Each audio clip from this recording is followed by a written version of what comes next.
Hello and welcome to another episode of the Thriving Metabolism, where we discuss everything that impacts your hormones and metabolism so that you can take control, repair the damage, and lose weight consistently without making yourself miserable in the process. It's my mission to empower you so that you and your metabolism thrives and you never have to go through diet misery again. I'm Louise, a registered nutritional therapist, weight loss expert, and founder of the Nourish method to lasting fat loss. In today's episode, we're going to be talking about how eating healthy isn't always the best way to lose weight. You know, what we're told is healthy eating isn't always as healthy as it's been made out to be. So I really want to dig through that today to try and help you to understand the difference between what we've been told is healthy over the years and, kind of how that's changed and what we now consider to be healthy, or at least what I consider to be healthy based on the research and kind of the general consensus. There's obviously a lot of debate in the nutrition world about what healthy eating really is. There's a lot of different schools of thought, and part of the reason for that is because there's a lot of conflicting research and there are lots of different people with different needs, and you get diets that are good for certain types of people with certain issues or conditions. And then because that's good for that set of people, it kind of ends up getting generalized and it's tried for different things, and it ends up being kind of misconstrued as something that works for everyone, whatever the problem. So that's part of the reason why there is a lot of conflicting information out there, and we really need to pick through that and look at what the research tells us is actually, going to be a healthy approach for the vast majority. And the reason why I want to talk about this today is because, we are told certain things, certain ways of eating are healthy, and we assume that eating that way is going to help us to maintain a healthy weight and help us to live a long and healthy life. But a lot of those things that we've been told are actually just based on eating as fewer calories as possible, taking in as little energy as possible in order to get people to lose weight in any way possible. And it's not really focused on your long-term health, or the only way that it's focused on your long-term health is based on the theory that keeping your weight lower is going to mean you're healthier in the long term, but that isn't necessarily true. And a lot of the things that we've been told to do to lose weight could actually be not so good for us in the long term, could be detrimental to our cardiovascular health, increase the risk of cancer, increase the risk of metabolic diseases. So we need to be looking much closer at what we're doing than just eating fewer calories or fewer points or sins or whatever way we're going to be monitoring that food intake. And the thinking has really changed over the past 50 years or so. 50 years or so ago, it was very much low fat and trying to do everything you could to get that fat out of the diet. Fat was the demon, fat was the problem, and replace it with anything to remove it from the diet. And now it's like the exact opposite, pretty much. There's still plenty of people and gurus out there who demonize fat, but what the research tells us is that we need fats. Yes, there's better types of fats and there are harmful types of fat, so we do need to be selective and not just having any old type of fat. But previously it was all fat was bad, and now what we know is that actually we do need fat, and we need fat for loads of different things in the body. It's what makes up our cell membrane. So every single cell in your body has a cell membrane, and it is made up of fats, and the type of fats that are in your diet will determine whether those cell membranes are lovely and flexible and fluid, or whether they're more rigid. And we don't want our cell membranes to be rigid because that's going to impair communication and transport of things in and out of the cells. So the types of fats we have affect us at a cellular level our brain is made up of mostly fats, our hormones are made up of fats, and basically fat does a hell of a lot for us in the body. And if we restrict fat from the diet, then after a while, then we start to see hormone disruption and just a general deterioration in health. There are certain nutrients that we can only get when fat is present so that we can absorb it. Vitamins A, D, E, and K are the fat-soluble vitamins. So if we are having a very low-fat diet, then we're not going to be getting much of those into the diet anyway. And if we're supplementing them, or if we're eating foods that are fortified with them, we're still not going to be able to really absorb them if there's no fat in the digestive tract, because they are fat soluble. They need to dissolve into fat so that we can absorb them. So when you eat a low fat diet, you can be more prone to those deficiencies, and that can impact your bone health, eye health, hormones, and lots of other things. So that is one major way in which the thinking has changed over the past 50 years or so. And, as part of that change of thought, for a long time we've been told to eat vegetable oils and these kind of refined oils like sunflower oil and rapeseed oil and that sort of thing. We've been told to eat those because they're lower in saturated fats.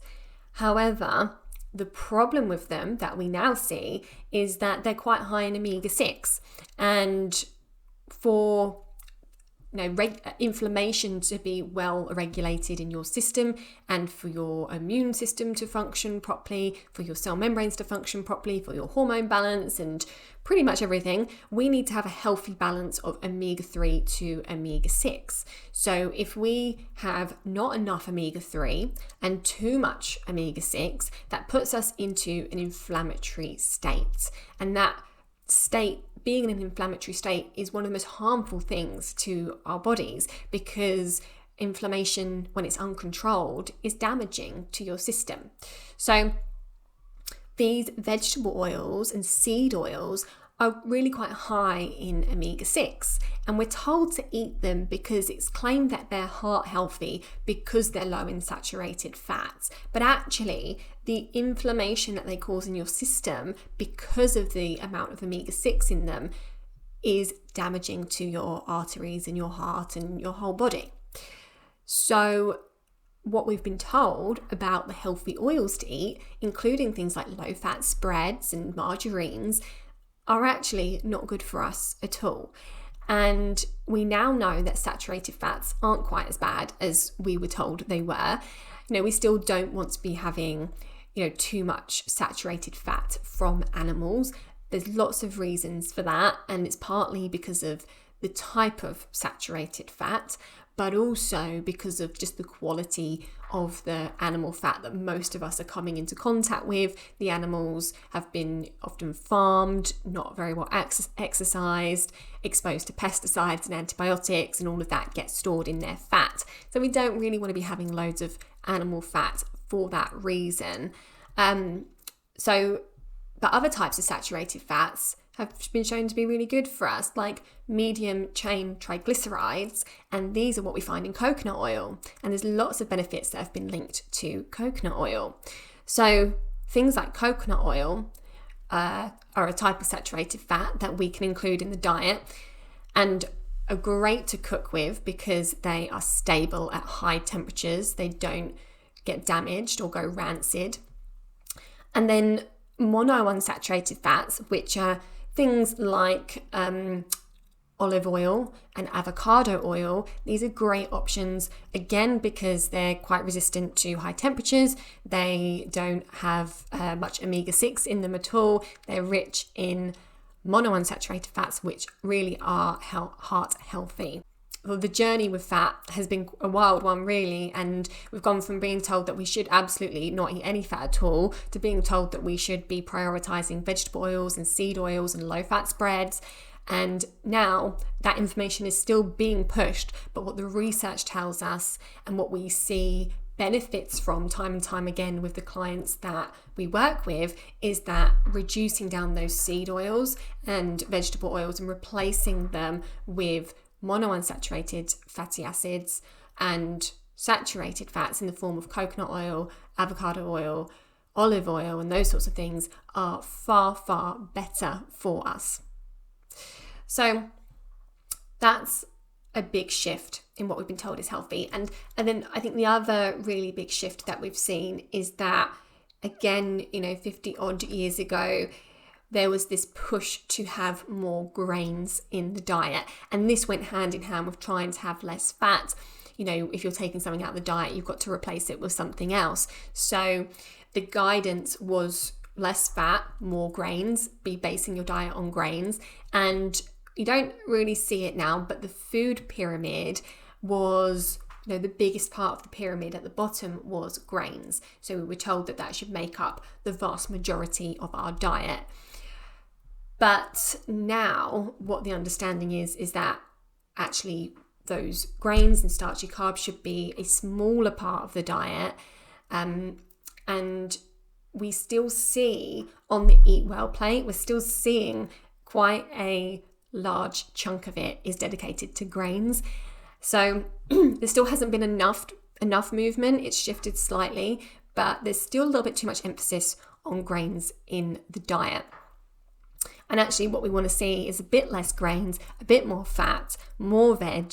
Those are things that are going to be good for us overall. Whatever you're trying to achieve, whether you're trying to lose weight or whether you just want to be healthy, those are shifts that I believe are beneficial for the vast majority of people.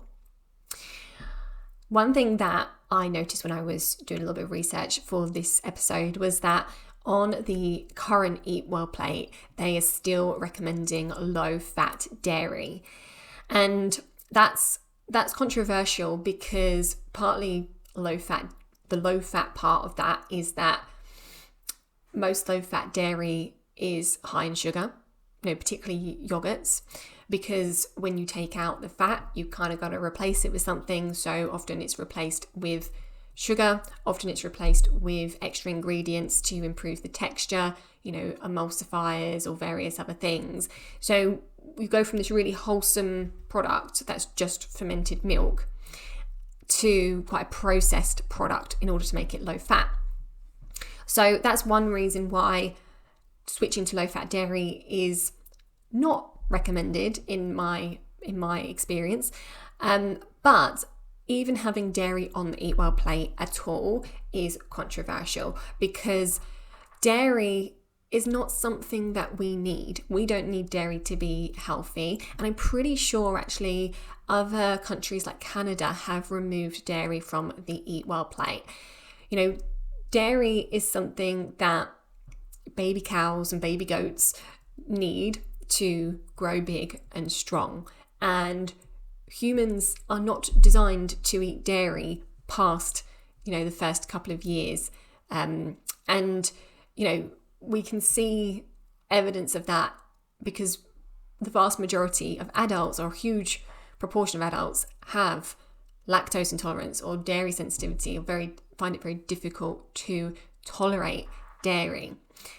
And we can get all the things that you can get from dairy elsewhere. We're told we need to eat dairy to give us nice strong bones, but actually if you're eating a well-balanced diet with lots of vegetables and nuts and seeds, then you're going to be getting a good dose of calcium and vitamin K and the various other things that we need from elsewhere, particularly if you're eating fat in some form, because you need the fat to absorb vitamin K.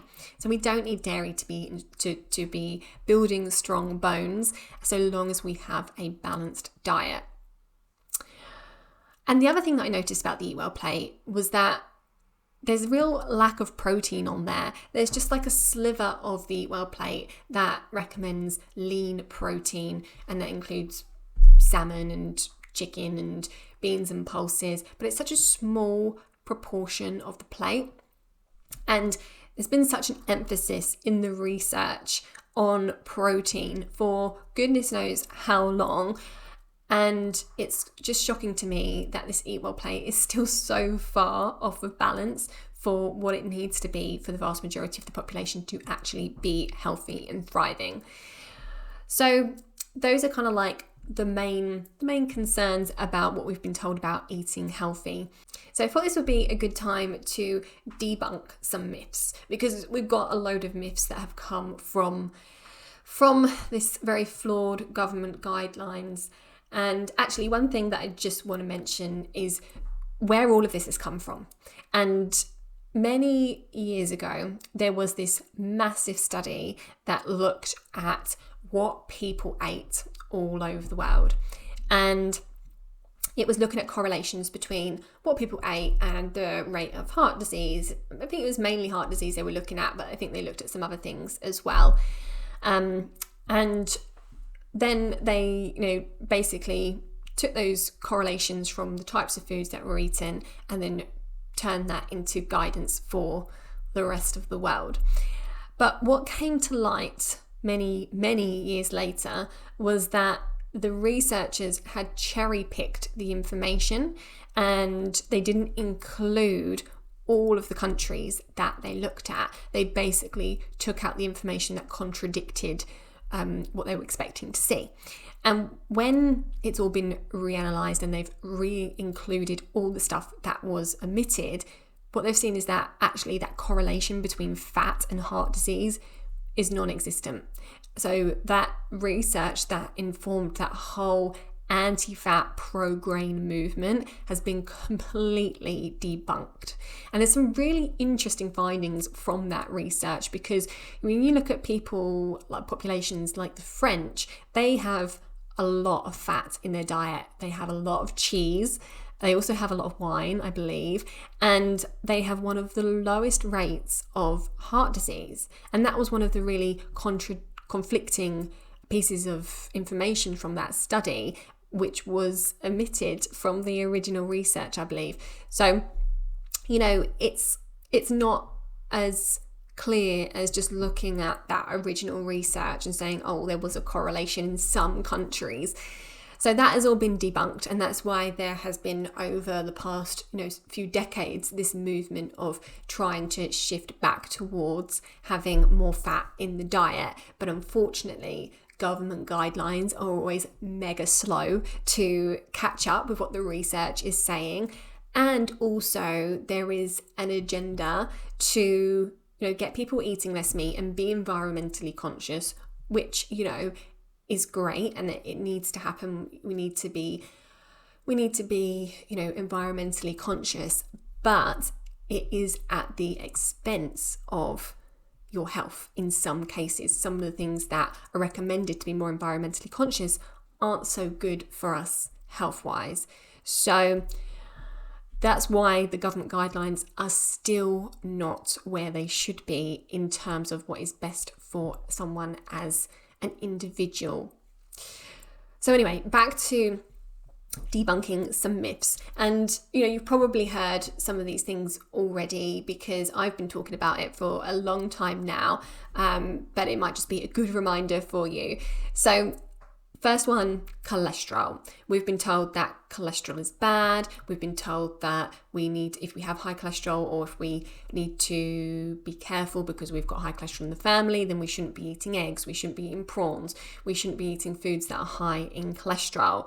But that is not true, because that's not how our bodies work. We make cholesterol in our bodies from the foods that we eat.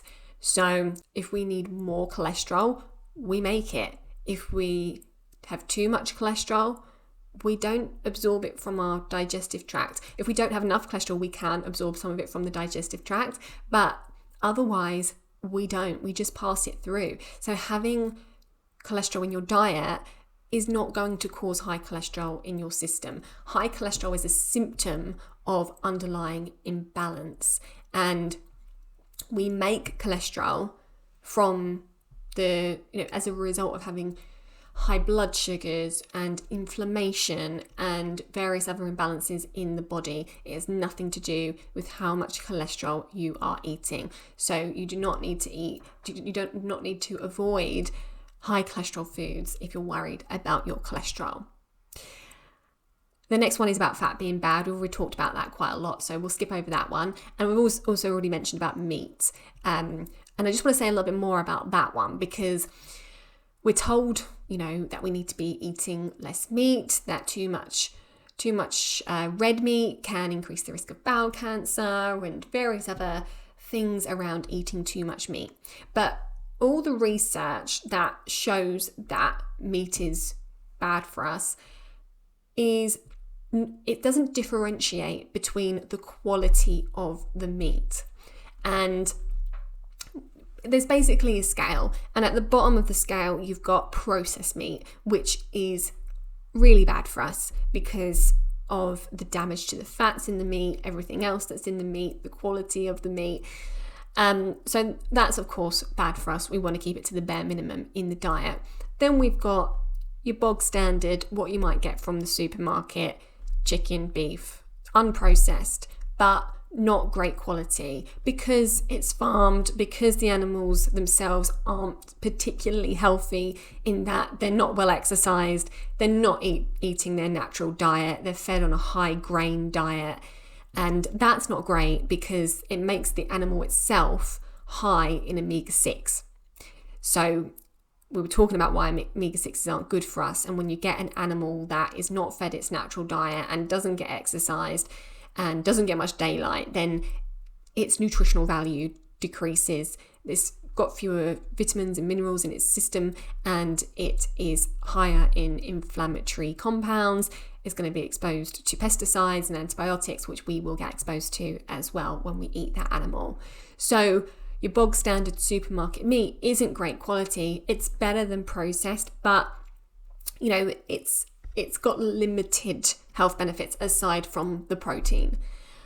Then you've got free range, organic, pasture fed, grass fed animals, and these are mega nutritious, okay? Because they're eating the natural diet, because they're being exercised, because they're getting sunlight, because they've not been loaded with pesticides from their feed, because they've not been loaded with antibiotics. The animals that are not going through that are highly nutritious, and it's very difficult to find something that is as nutrient dense as organic grass-fed beef, for example. That is so incredibly nutritious. It's difficult to find anything else as nutritious as that. So meat is not bad, but poor quality meat has limited health benefits. So yes, we want to reduce the amount of poor quality meat we're having and replace some of it with plant-based foods. But if you have the budget, then having more high quality meat is a really great way to bring in more nutrition into your diet. Another myth is around salt. We're told that salt is bad, we need to keep it to a minimum, but again, that is just another fallacy. We are very salty beings. We naturally have salt in our bodies. We need salt. We lose salt very easily when we sweat, when we cry. If we're ill, we lose salt very easily, and we have to replace it because we need salt. So salt isn't bad. We obviously don't want to be having too much of it, but we need to be having some of it. So, particularly when you reduce when you start cleaning up your diet and you start having less processed foods, or you start having even just less carbohydrates, your salt need increases because the amount of salt coming into your diet massively decreases, and your body actually starts getting rid of salt more efficiently when you first reduce your carbohydrates. So don't be afraid to add a little bit of salt into your diet because we need it. We are salty beings. Another thing that I think is worth mentioning is food labeling.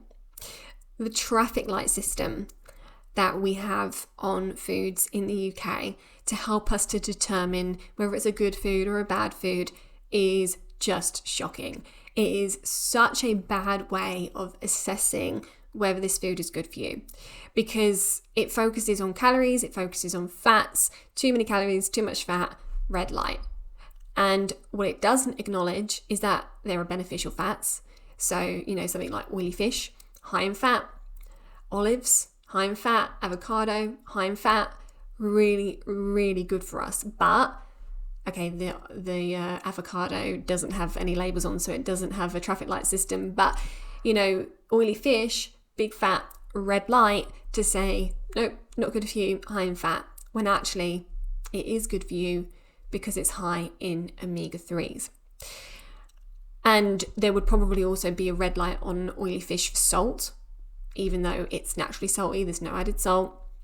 So the traffic light system is limited in that regard.